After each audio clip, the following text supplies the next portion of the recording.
Saludos, comunidad. Recuerda colocarte los audífonos para una mejor experiencia. Apaga la luz, no porque sea necesario, sino porque hay cosas que se ven mejor en la oscuridad. La medianoche ha llegado y es hora de confesar. Esto es Confesiones de Medianoche. Hola, comunidad, mi nombre es Carlos. La noche, en un motel de carretera, a las afueras de Zacatecas, no es como la pintan en las películas de suspenso. No hay música de violines, solo el olor penetrante a desinfectante barato y el zumbido de los mosquitos estrellándose contra el mostrador. Llevo 6 años trabajando en el motel Oasis, aunque de oasis no tiene nada. Es un edificio de una sola planta, rodeado de maleza y magüeyes que parecen manos saliendo de la tierra a la oscuridad. Aquí aprendes a no preguntar. Si alguien llega a las 3 de la mañana con la ropa sucia y los ojos desencajados, le das la llave, cobras y te olvidas.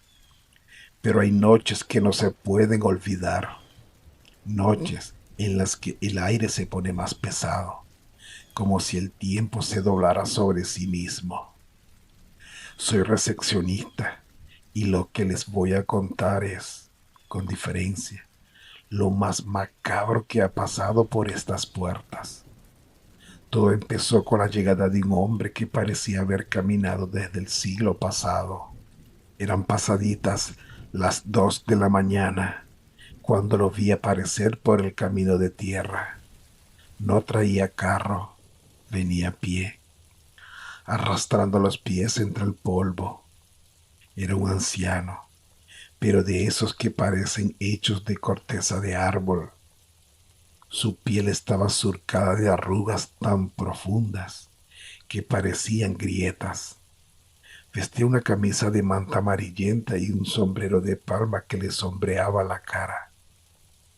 Buenas noches. Dijo con una voz que sonaba a piedra rozando piedra. Busco una habitación, pero no cualquiera. Quiero la que da hacia el monte, la que está al fondo del pasillo. Le asigné la habitación 12. Estaba inquieto. Mientras llenaba el registro con una mano temblorosa, no dejaba de mirar hacia la sombra de los magüeyes que rodeaban el estacionamiento. Su nombre, según escribió, era Seferino. Oiga, jefe, le dije para romper el hielo mientras le entregaba la llave. ¿Viene de lejos? Se quedó callado un momento, mirando la llave del latón. Vengo de Ojo de Agua de La Palma. Susurró. Vengo a cumplir una promesa que tiene el peso de una vida entera. Yo conocí ese nombre. Mi abuela mencionaba ese pueblo. Decía que era un lugar de ruinas, un pueblo fantasma donde las calles de tierra ya se las había tragado el monte hace décadas. El viejo Seferino me miró a los ojos y vi algo que me heló la sangre. No había miedo, había una tristeza tan absoluta que se sentía contagiosa. Cerca de las 3, el monitor de la recepción empezó a fallar. Las cámaras del pasillo mostraban estática, pero el audio seguía activo. Me puse los audífonos y lo que escuché me hizo saltar de la silla. Desde la habitación 12 no venían ruidos de una persona acomodándose. Se escuchaban susurros, pero no era la voz de Seferino. Eran voces pequeñas, agudas, como si un coro de gargantas estuviera repitiendo las mismas palabras al unísono debajo de los muebles. Era un murmullo rítmico, casi como una oración, pero en una lengua que yo no entendía. Movido por la curiosidad que hoy lamento, salí de la oficina y caminé por el pasillo exterior. El frío de Zacatecas me calaba los huesos. Al llegar a la ventana de la habitación 12, que no tenía la cortina bien cerrada, me asomé. Seferino estaba sentado en la orilla de la cama. Estaba hablando solo, o eso creía yo. Le hablaba al espejo vacío debajo del catre. De pronto, vi que algo se movió en la oscuridad del piso. Eran ellas. Eran criaturas pequeñas, no más grandes que un muñeco de trapo. No tenía nada de tierno. Su piel se veía marchita, como cuero viejo dejado al sol, y sus manos eran apenas huesitos forrados en el pellejo. Vestían ropajes diminutos, sucios, como campesinos minúsculos salidos de otra época. Y lo peor eran sus rostros. Sonreían de oreja a oreja, mostrando unos dientes que parecían astillas de hueso. Seferino no les tenía miedo. Sacó de su morral un pedazo de pan dulce, unas flores secas y un soldadito de madera despintado. Los puso en el suelo con una solemnidad que me dio escalofríos. Era una ofrenda. Ya casi es hora, ¿verdad? Escuché que Seferino les preguntaba. Las criaturas emitieron un sonido que me recordó al crujir de las hojas secas. Era una risa que decía, te estábamos esperando. Aterrado, retrocedí hacia la recepción, pero no pude entrar. Vi como la puerta de la habitación 12 se abría lentamente. Seferino salió. Caminaba recto, con una energía que no tenía cuando llegó. Detrás de él, sombras pequeñas se escabullían entre sus piernas, moviéndose con una agilidad sobrenatural. No fue hacia la salida, se fue hacia la parte trasera del motel, donde el cemento termina y empiezan los magüeyales y el monte cerrado. Señor Seferino, le grité, pero no se detuvo. Lo seguí a una distancia prudente. La luna apenas iluminaba. Vi que el viejo se detuvo frente a un magüey enorme. De la sombra de la penca salió una figura. Era una niña. Llevaba un vestido blanco, pero un blanco sucio, como si hubiera estado enterrado mucho tiempo. Clarita, susurró el viejo, y su voz se quebró en un llanto que me desgarró el alma. Te dije que nos volveríamos a encontrar, Seferino, respondió la niña. Su voz no era la de un infante, sonaba antigua, cargada de un eco que parecía venir de las ruinas de Ojo de Agua de La Palma. Ya es hora de ir a casa. Vi cómo las criaturas pequeñas rodeaban a los dos. Seferino se arrodilló y Clarita le puso su manita huesuda en el hombro. El viejo estaba llorando y riendo al mismo tiempo. Una risa de puro alivio, como si se hubiera quitado de encima el peso de un siglo. Entonces, simplemente se adentraron en el monte. Caminaron hacia la oscuridad absoluta, donde los magüeyes se vuelven una pared infranqueable. Me quedé ahí parado, con el corazón martillando en mis oídos, escuchando cómo sus voces y risas se iban alejando, perdiéndose entre el viento que soplaba desde la sierra. Regresé a la recepción y esperé a que amaneciera. No pude dormir. En cuanto salió el primer rayo de luz, fui a la habitación 12. La puerta estaba de par en par. No había rastro del viejo Seferino. La cama estaba perfectamente tendida, como si nadie se hubiera sentado en ella. pero en el piso, justo debajo de donde estaba el catre, encontré algo que me hizo temblar. Un pequeño soldadito de madera y unas flores que, a pesar de ser de madrugada, se veían marchitas desde hace décadas. Salí al patio trasero. Había huellas en la tierra blanda, pero eran imposibles. Eran huellas frescas de pies descalzos muy pequeños y las huellas de unos guaraches de hombre que se perdían justo donde empezaba la maleza espesa. Lo más extraño es que no había rastros de que hubieran regresado. En la misma mañana, un compañero que también es de Zacatecas llegó a relevarme. Le conté lo sucedido, omitiendo la parte de las criaturas, porque no quería que me creyera loco. Cuando mencioné el nombre de Ceferino y Ojo de Agua de la Palma, se puso pálido. Raúl, me dijo, cruzándose de brazos, mi abuelo contaba esa historia. Ceferino fue el niño que perdió a su hermana Clarita en los años 20. Decían que ella se perdió entre los magüeyes y que nunca la encontraron. Ceferino se volvió loco de tristeza, hablando con el monte, diciendo que ella iba a volver por él algún día. Pero Ceferino desapareció del pueblo hace años. Se supone que murió en la soledad absoluta. Desde esa noche, el motel Oasis ya no se siente igual. A veces, cuando el turno se vuelve silencioso y el neón parpadea, escucho susurros que vienen de las paredes.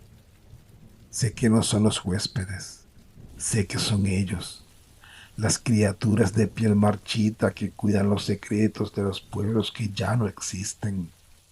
Si alguna vez viajan por las carreteras de Zacatecas y ven un motel solitario rodeado de magüeyes, piénsenlo 2 veces antes de pedir la habitación del fondo, porque hay promesas que ni la muerte puede romper y hay visitas que no vienen a dormir, sino a buscar lo que dejaron pendiente hace 100 años.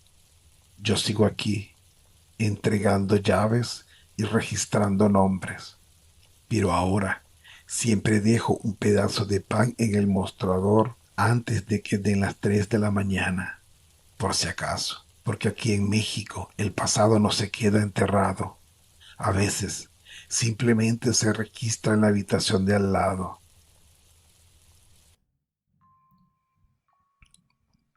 Muy buenas noches, comunidad. Antes de dar inicio a este relato, quiero tomarme un momento para agradecerles. Me decido a compartir esto porque confío en este espacio. Mi nombre es Jesús. Llevo años escuchando historias en la oscuridad, especialmente en esos momentos críticos de mi vida.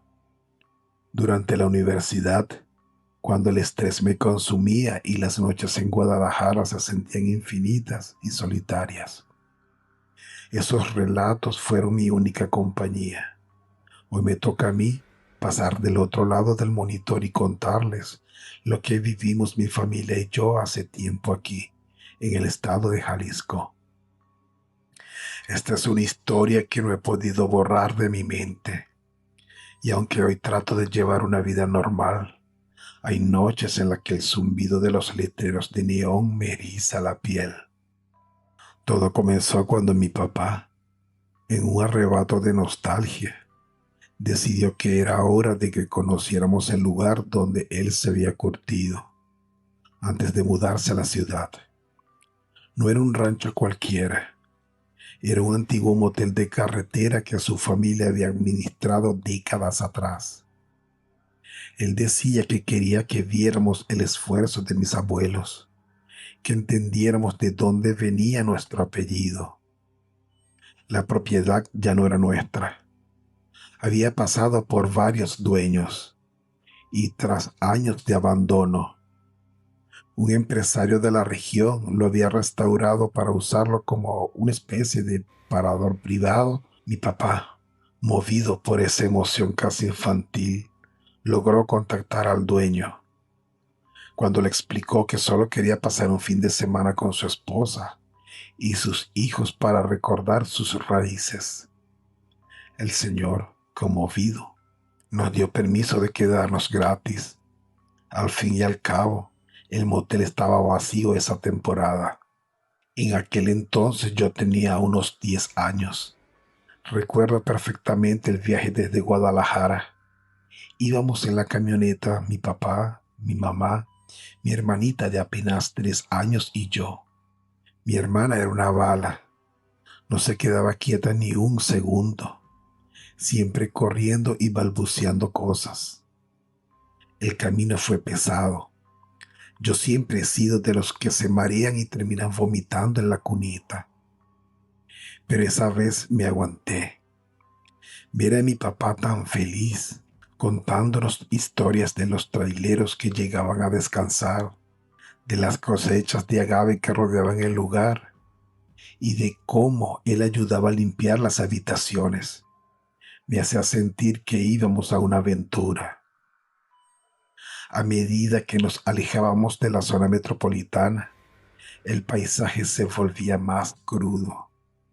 El aire de Jalisco empezó a sentirse seco, cargado de ese polvo rojo que se mete hasta los poros. Los caminos se angostaron y el ruido del tráfico fue reemplazado por un silencio sepulcral, solo roto por el rugido del motor de nuestra camioneta. Cuando finalmente divisamos la estructura del motel, mi papá guardó silencio.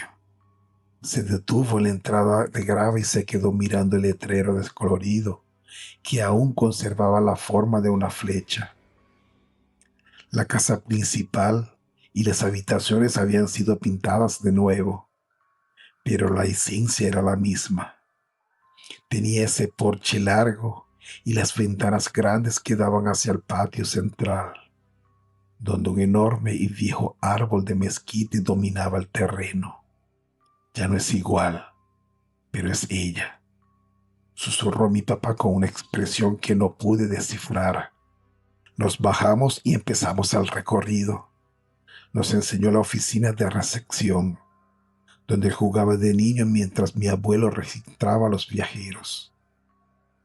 El patio donde corrían sus hermanos y, sobre todo, el límite del terreno que colindaba con el monte. Mientras caminábamos, yo sentía una pesadez extraña, como si el aire estuviera viciado.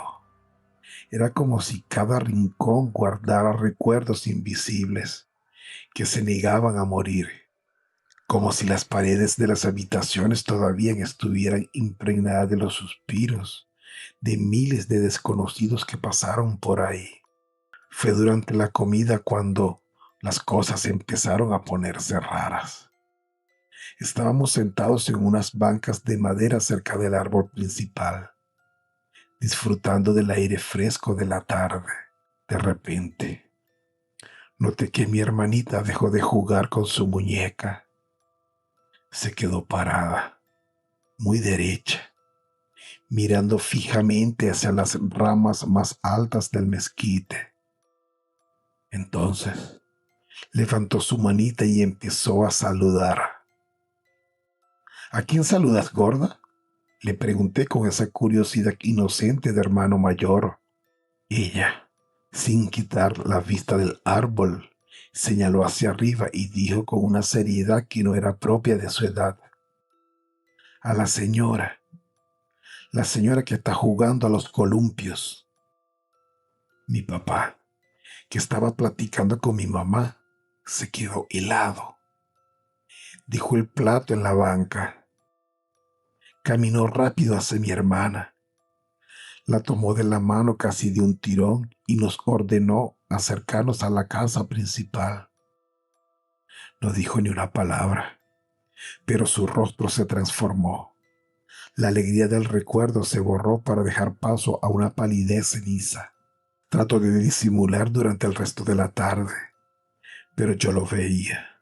No le quitaba los ojos de encima al mezquite, como si esperara ver algo caer de sus ramas. La noche cayó rápido en el campo. El dueño nos había dejado las llaves de la oficina y de la habitación principal. Mi papá insistió en que todos durmiéramos en la misma alcoba, la que estaba justo detrás de la recepción. El ambiente era tenso.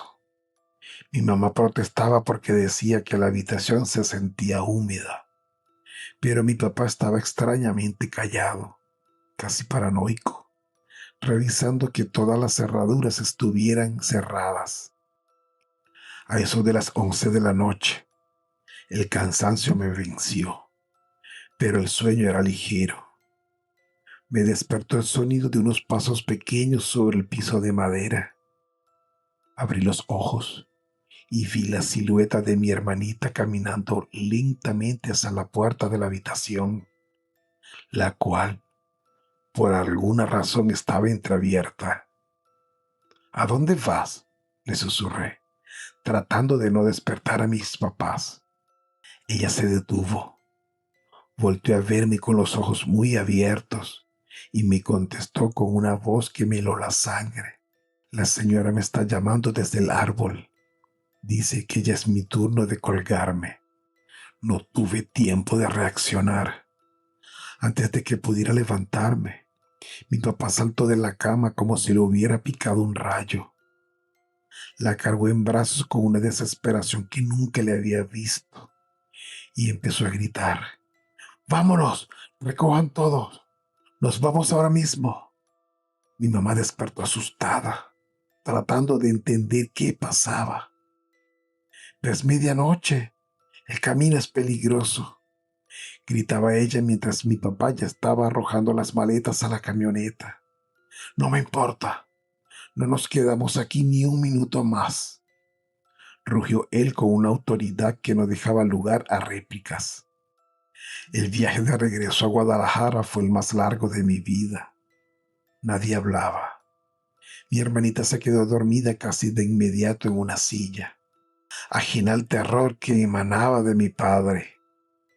Yo veía por la ventana cómo los cerros de Jalisco se convertían en sombras amenazantes, temiendo que en cualquier momento alguna figura saltara al camino. Fue cuando ya estábamos cerca de la zona urbana, viendo las luces de la ciudad a lo lejos, cuando mi papá finalmente soltó el volante con una mano para limpiarse el sudor de la frente. Sin dejar de mirar la carretera, empezó a hablarnos con una voz quebrada. Nos contó que, cuando él era niño y vivía en ese motel, él y sus hermanos tenían prohibido jugar cerca del mezquite después de las 6 de la tarde.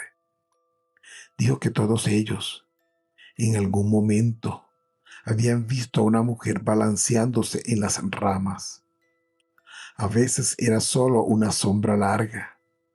A veces era la silueta de alguien con un vestido desgarrado. Pero lo más aterrador era que siempre les susurraba sus nombres, invitándolos a acercarse. Mi abuela, su bisabuela, nos contó la verdad una noche que mi hermano mayor casi sale de la casa. Dijo mi papá apretando los dientes, mucho antes de que se construyera el motel, cuando esas tierras eran puro monte virgen. La gente del pueblo cercano había hecho justicia por su propia mano. Colgaron en ese árbol a una mujer acusada de brujería, que supuestamente robaba niños. Dicen que ella nunca se fue, que se quedó atrapada en ese árbol y que cada cierto tiempo busca un niño nuevo para que la acompañe en su balanceo. Yo escuchaba todo con la piel de gallina, abrazando mis propias rodillas. Mi papá confesó que cuando vio a mi hermana saludar al árbol en la tarde, sintió que el tiempo se había detenido. Pensó que eran solo fantasías de su infancia, pero al ver a su hija repetir exactamente los mismos comportamientos que él tuvo desde niño, supo que la señora seguía ahí, esperando pacientemente en su turno de noche. Nunca volvimos a ese lugar. Mi papá se encargó de nunca más mencionar el nombre de aquel motel. Hace poco pasé por ese pueblo por cuestiones de trabajo y la tentación de desviarme fue enorme, pero el miedo fue superior. Mi hermana hoy es una mujer adulta y no recuerda nada de aquel fin de semana. Para ella es solo un espacio en blanco en su memoria y gracias a Dios que es así. Sin embargo, a veces sueño con ese mezquite. Sueño que estoy de pie en la recepción del motel en el turno de la noche y que a través del cristal de la ventana veo a una señora saludándome desde las ramas. Comunidad, gracias por escuchar. Gracias por permitirme soltar esta carga aquí. Esta fue mi confesión de medianoche. Hola comunidad, mi nombre es Rogelio. Llevo 12 años trabajando en el turno nocturno de moteles de carretera, la mayoría en la zona de la México Querétaro. Empecé de recepcionista en un hotel pequeño de Tepeji del Río y fui subiendo. Hoy soy encargado de las operaciones en 3 propiedades de la misma cadena. La gente no se imagina lo que uno ve en este trabajo. Y no me refiero a lo obvio, a las parejas que vienen con prisa o a los camioneros que duermen 4 horas y siguen. Me refiero a otra cosa, a lo que pasa cuando el estacionamiento está casi vacío y la carretera está callada y el único ruido es el zumbido del transformador de afuera. En esas horas, entre las 2 y las 4 de la mañana, el motel deja de ser un motel y se convierte en otra cosa. No sé cómo explicarlo mejor. Lo que les voy a contar pasó hace 3 años, en un motel a la altura del kilómetro 142 de la carretera federal, entre San Juan del Río y Querétaro. Todavía trabajo ahí y todavía no alquilo la habitación 14. Era martes, finales de octubre. En los moteles de carretera, los martes son los días más muertos del año. Esa noche teníamos 7 habitaciones ocupadas de 24. Yo estaba solo en recepción porque mi compañero Toño había perdido permiso para salir temprano. Su mamá estaba mal del corazón. Lo cubrí sin problema. La noche había transcurrido sin nada fuera de lo normal. Había llenado el libro de registro, hecho 2 rondas por el pasillo exterior, revisado que los baños del área común estuvieran cerrados, todo en orden. Me senté a tomar mi tercer café del turno y puse la radio bajito. Una estación de Querétaro que ponía música de los 80. Me sentí cansado, pero tranquilo. Ese tipo de tranquilidad que uno aprende a volar en este trabajo. Eran las 2:17 de la mañana. Lo sé porque miré el reloj cuando escuché el primer ruido. Desde la ventana de recepción puedo ver el pasillo exterior de las habitaciones 10 a la 18. Escuché pasos, pasos irregulares, como de lento, como de alguien que camina descalzo sobre el concreto húmedo. Me asomé y vi a una mujer.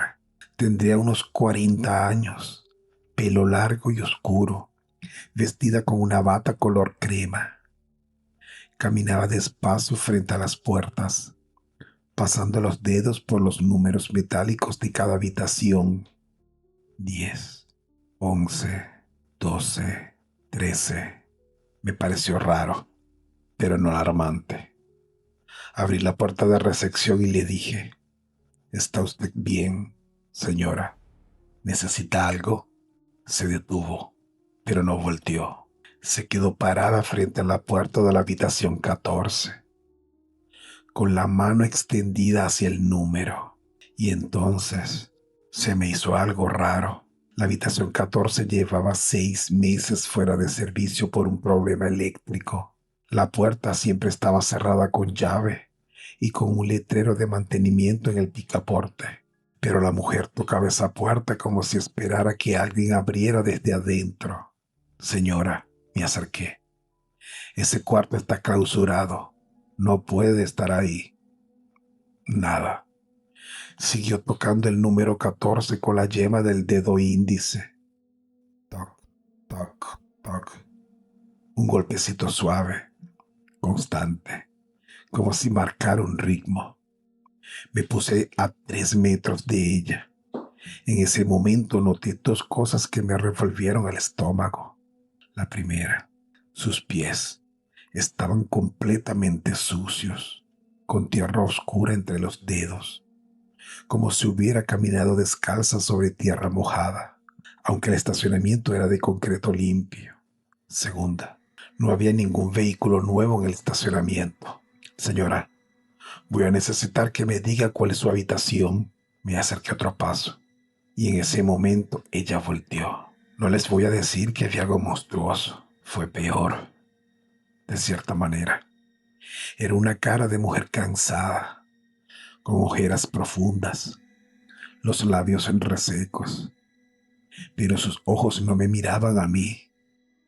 Me miraban como si yo no estuviera ahí, como si ella estuviera viendo algo en ningún lugar de este mundo. Abrió la boca y dijo, muy bajito, ahí está, y señaló la puerta. Retrocedí hacia recepción para llamar a mi supervisor. El teléfono fijo no tenía línea. Mi celular tenía una rayita de señal, luego ninguna. Cuando volteé hacia el pasillo, la mujer ya no estaba. Caminé rápido hasta donde había estado parada. Miré hacia el estacionamiento, hacia la carretera, hacia los arbustos al fondo de la propiedad. Nada. Había desaparecido en menos de 30 segundos sin que yo escuchara ninguna puerta abrirse. Me quedé solo frente a la puerta del 14 y entonces noté algo que no había visto antes. Había tierra en el suelo, justo frente a la puerta. Tierra oscura, húmeda. Un rastro que no venía del estacionamiento. Venía desde adentro de la puerta. Tomé el llavero maestro. Sé que no debería haberlo hecho solo, pero algo me empujó hacia esa puerta que no puedo explicar con lógica. No fue valentía, fue la sensación de que si no entraba en ese momento, algo quedaría sin resolverse para siempre. Abrí la habitación 14. El cuarto olía a tierra mojada y a algo más.